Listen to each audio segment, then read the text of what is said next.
សូមយើងទាំងអស់គ្នាសម្រួមកាយចិត្តប្រលឹងដួងវិញ្ញាណក្រាបថ្វាយបង្គំនិងអរព្រះគុណដល់ព្រះវត្តមានព្រះជាម្ចាស់សតិដឹងបរិសុទ្ធក្នុងរូបកាយយើងនិងសូមផ្សាយមេត្តាចិត្តដល់សព្វសត្វសូមឲ្យសព្វសត្វបានទទួលនៅសន្តិភាពរបស់ខ្ញុំសូមឲ្យសព្វសត្វបានទទួលនៅសុខដុមរមនារបស់ខ្ញុំ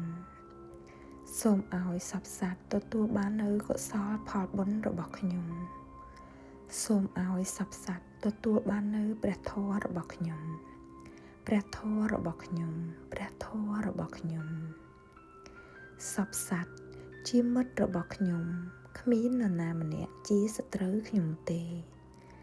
សព្វសត្វជាមិត្តរបស់ខ្ញុំគ្មាននរណាម្នាក់ជាសត្រូវរបស់ខ្ញុំឡើយខ្ញុំអភ័យទោសខ្ញុំអភ័យទោសខ្ញុំអភ័យទោសដល់អ្នកទាំងឡាយដែលធ្លាប់ធ្វើឲ្យខ្ញុំឈឺចាប់ដោយផ្លូវកាយផ្លូវចិត្តឬផ្លូវវាចាដោយចេតនាឬអចេតនាខ្ញុំទទួលអភ័យទោសខ្ញុំទទួលអភ័យទោសខ្ញុំទទួលអភ័យទោសពីអ្នកទាំងឡាយដែលខ្ញុំធ្លាប់ធ្វើឲ្យគេឈឺចាប់ដោយផ្លូវកាយផ្លូវចិត្តឬផ្លូវវាចាដោយចេតនាឬអចេតនាសូមឲ្យសព្វសត្វទទួលបាននូវសន្តិភាពរបស់ខ្ញុំសូមឲ្យសព្វសត្វទទួលបាននូវសុខដុមរមនារបស់ខ្ញុំសូមឲ្យសព្វសត្វទទួលបាននូវបុណ្យកុសលរបស់ខ្ញុំ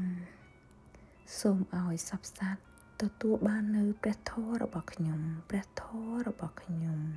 ព្រះធម៌របស់ខ្ញុំសព្វសត្វជាមិត្តរបស់ខ្ញុំគ្មាននរណាម្នាក់ជាសត្រូវរបស់ខ្ញុំទេ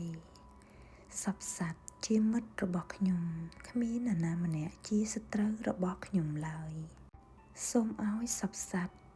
បានរស់ជួបនឹងព្រះពិតជួបនឹងចិត្តបរិសុទ្ធសូមឲ្យបានជួបនឹងពន្លឺរួចរំដោះសូមឲ្យជីវិតបានសមប្រកបចម្រុងចម្រើនជោគជ័យគ្រប់ប្រការសាធុសាធុសាធុ